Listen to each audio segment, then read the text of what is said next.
O Congresso aprovou ontem a medida provisória que altera regras para a concessão do auxílio alimentação e regulamenta a adoção do teletrabalho em empresas. Editada em março pelo governo federal, o texto segue agora para a sanção presidencial. E para entender o que pode mudar com a medida provisória, recebemos agora aqui no estúdio o advogado especialista em direito do trabalho, Dr. Júlio César Bahia. Bom dia, doutor. Prazer falar com você. Bom dia, o prazer é todo meu. Agora, pessoalmente aqui, né? Antes conhecemos só virtualmente. Verdade. Estou à disposição. Vamos começar com o Vale Alimentação. Quais são as mudanças que foram aprovadas ontem? João, as mudanças foram muito sensíveis, né? Como você bem disse, primeiro a gente tem que aguardar a sanção presidencial para ter a certeza de que não vai haver nenhum veto. A principal mudança é que o Vale Alimentação, ele agora, né, a partir então, desde a vigência, na verdade, da medida provisória e da sua conversão em lei, somente poderá ser utilizado para a alimentação.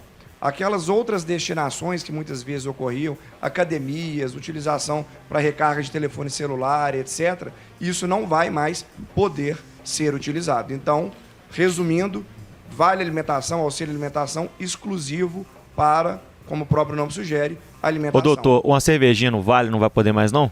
Não, não pode. Cerveja, bebida alcoólica não. A legislação é muito clara, até, Lucas, quanto a isso. Ela prevê a sua utilização para alimentação.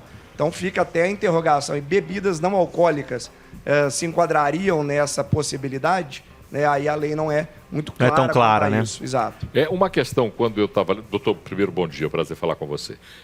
Uma questão que eu estava lendo na lei que me chamou a atenção foi o fato de que 6 meses depois do prazo de concessão não utilizado, o trabalhador poderá transformar isso em dinheiro. Ele poderá receber em dinheiro o valor não utilizado depois de 6 meses da data de concessão. É isso? Bom dia, Paulo.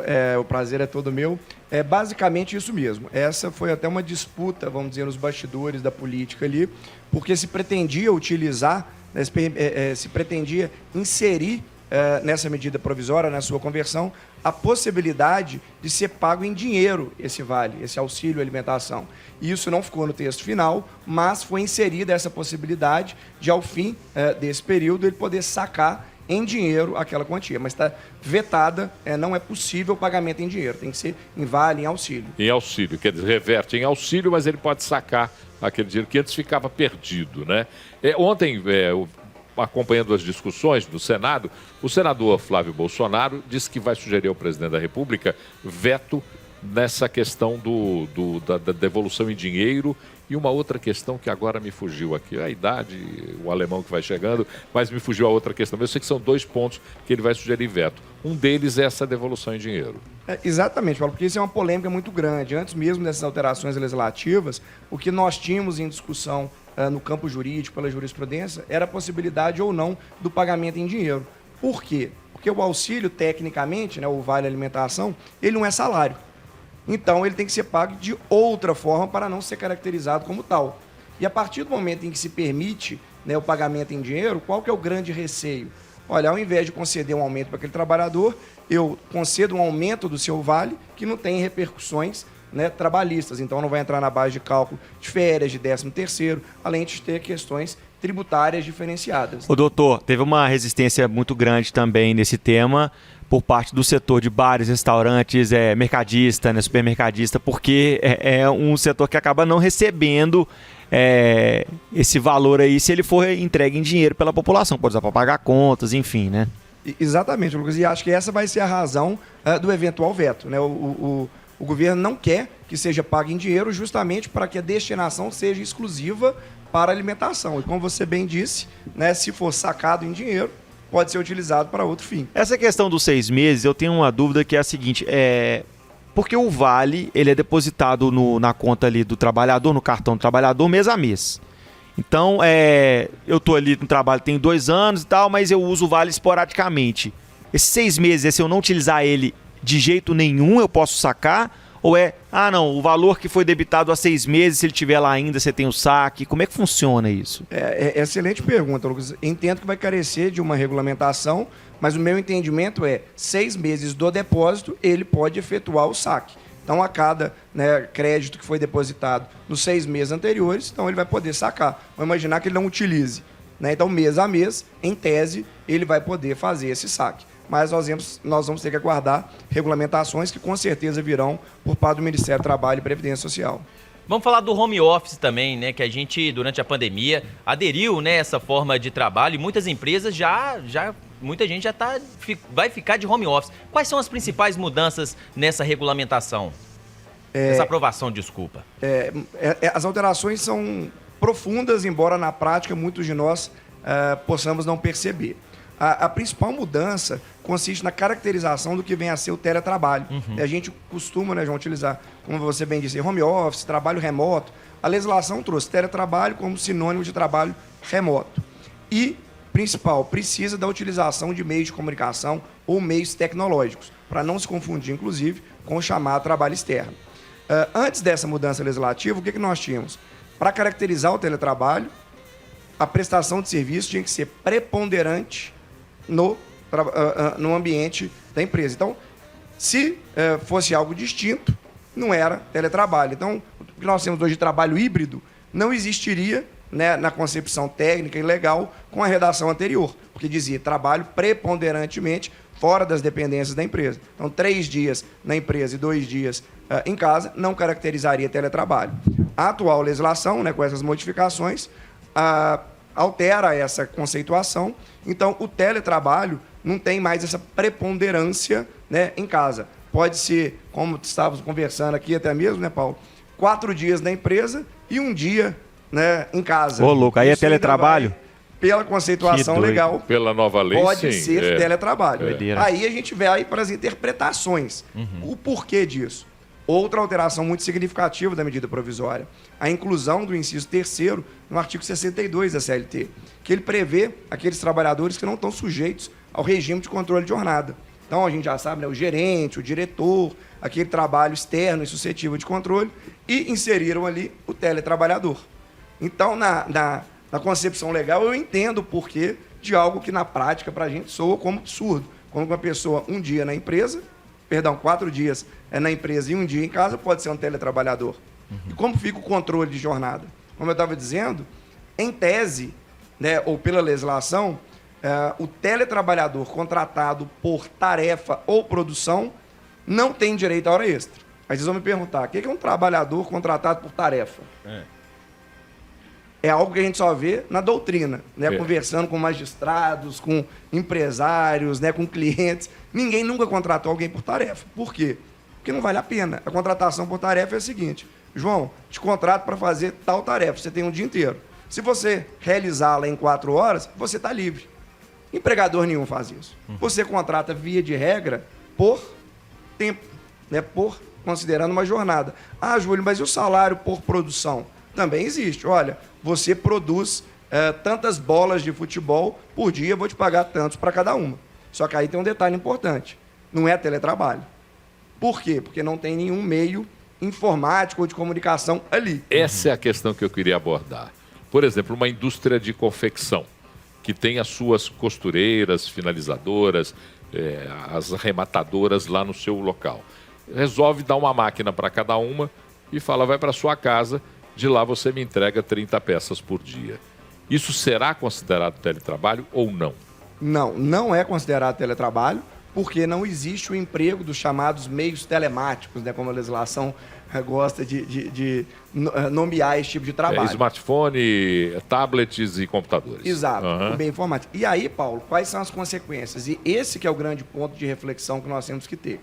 Essa trabalhadora, ela, de fato, não tem como, né, não há meios de um empregador controlar a jornada dela. Na máquina de costura, a não ser que seja uma máquina super moderna, que pare de funcionar em determinados momentos. Dentro das horas, né? Exatamente. Mas o teletrabalhador que está ali na frente de um computador, aí é diferente.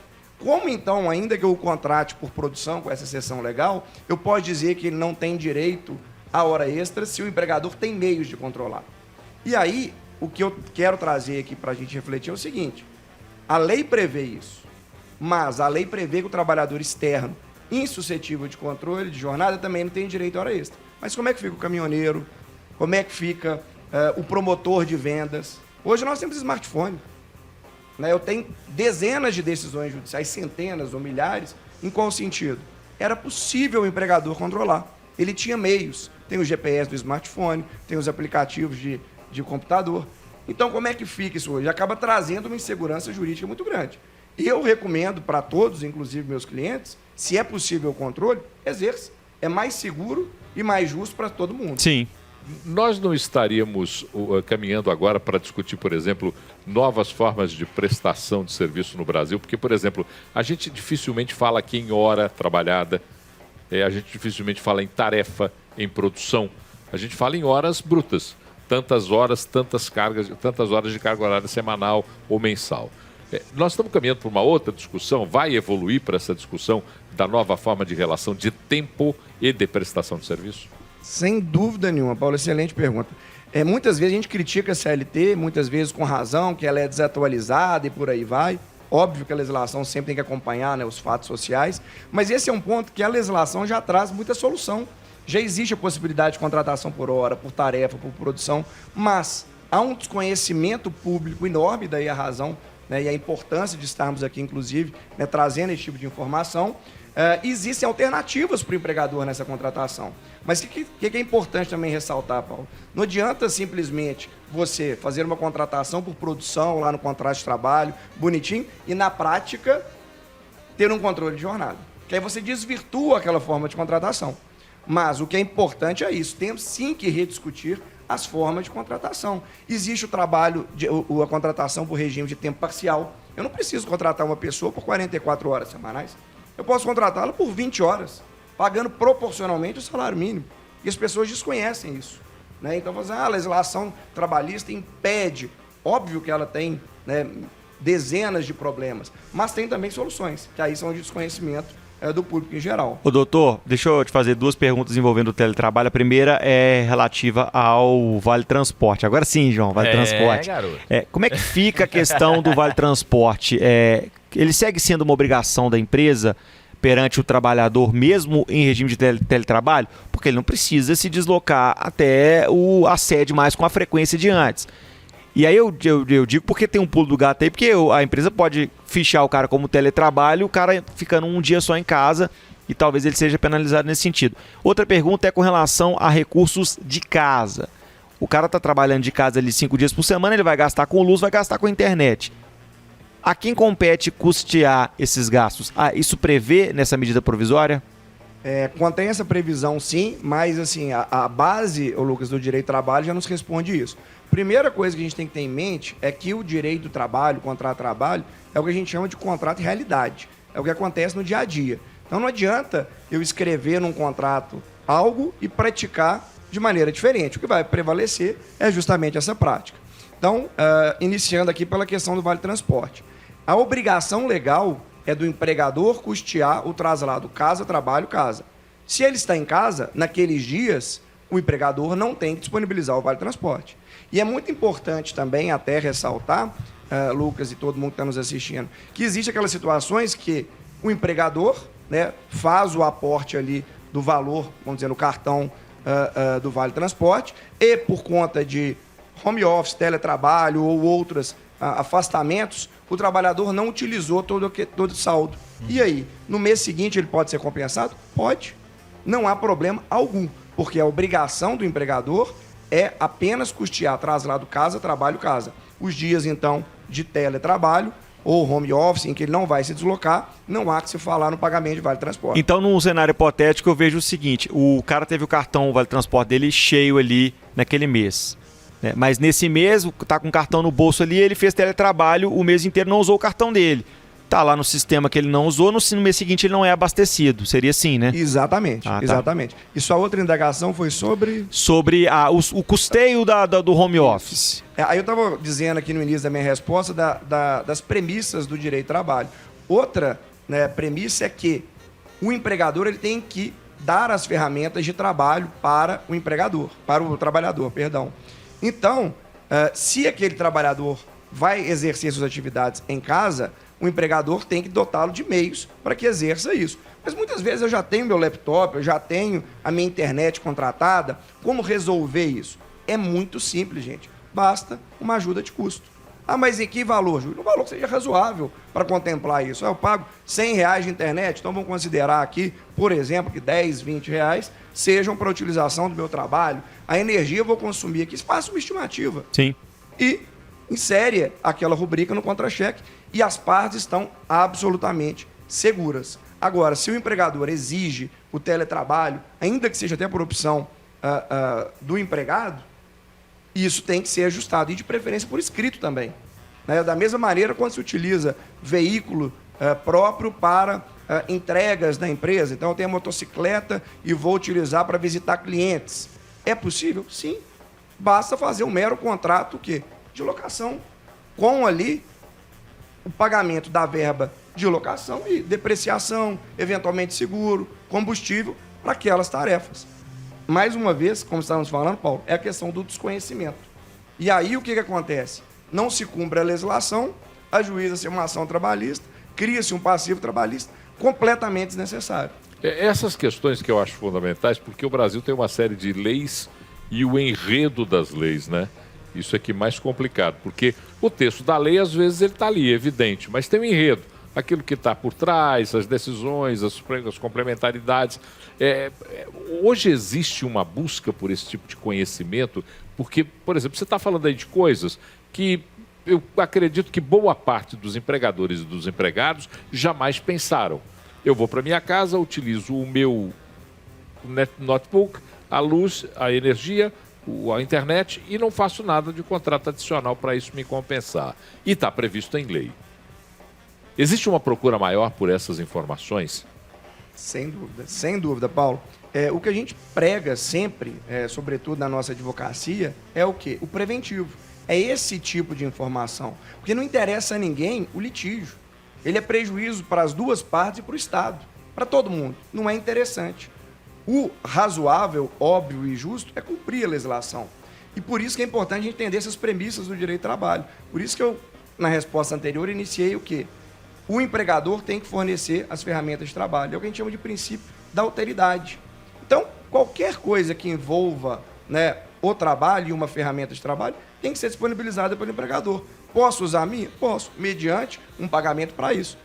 E complementando até a resposta, essa verba, essa alocação, essa ajuda de custo tem natureza salarial? Ou seja, vai entrar na base de cálculo de FGTS, contribuição previdenciária? Não, porque não é uma remuneração pelo serviço prestado. Que muitas vezes há o receio de, se eu inserir isso aqui, eu não vou poder retirar depois, é uma conquista. Não é, não é. Eu decidi voltar com o trabalhador para o trabalho presencial. Eu tenho que permanecer com essa ajuda de custo? Claro que não. Ela é condicional. Condicional ao quê? A realização do serviço de maneira remota. O Givaldo Santos mandou, muita gente mandando pergunta aqui, eu vou pegar uma. O Givaldo perguntou o seguinte: a questão do home office, como é que fica a alimentação? A empresa tem que custear? Essa é uma outra interessantíssima pergunta. Vai depender. Vai depender do quê? Aí sim, como eu estava respondendo aqui ao Paulo, primeiro, de como se deu, né, o pagamento desse auxílio alimentação. Uhum. Foi espontâneo, por exemplo, pelo empregador? Era um benefício que ele dava? Se foi um benefício, ele independe de o trabalhador, em regra, estar no home office, teletrabalho, ou estar na empresa. Foi em virtude de uma convenção coletiva, de um acordo coletivo, portanto, de uma negociação com o sindicato, e lá consta que é só nos dias efetivamente trabalhados no local. Aí não vai precisar pagar. Então, é o que nós, professores, falamos muito em sala de aula, que o aluno odeia. Depende. Cada caso é um caso. Cada caso é um caso. Tá aí, gente, o Central 98 recebendo aí o advogado especialista em direito do trabalho, Dr. Júlio César Bahia. Doutor, muito obrigado. Sei que tem muitas dúvidas ali dos nossos ouvintes, mas o Lucas vai selecionar, te manda e a gente faz uma materinha para o nosso site. Obrigado por te receber aqui, né? É um prazer receber você aqui novamente, agora presencialmente, né? Eu que agradeço, estou sempre à disposição, e também quem quiser ir me procurar nas redes sociais com essas dúvidas, fica à disposição para responder um a um. Fala aí as redes, pode falar. O Instagram acho que é o mais simples, né? O @Bahia, o Bahia sem H.Júlio. E aí quem tiver essas dúvidas aí pode encaminhar lá que eu respondo, obviamente de maneira gratuita, com maior prazer. Boa, galera, já segue aí, moçada.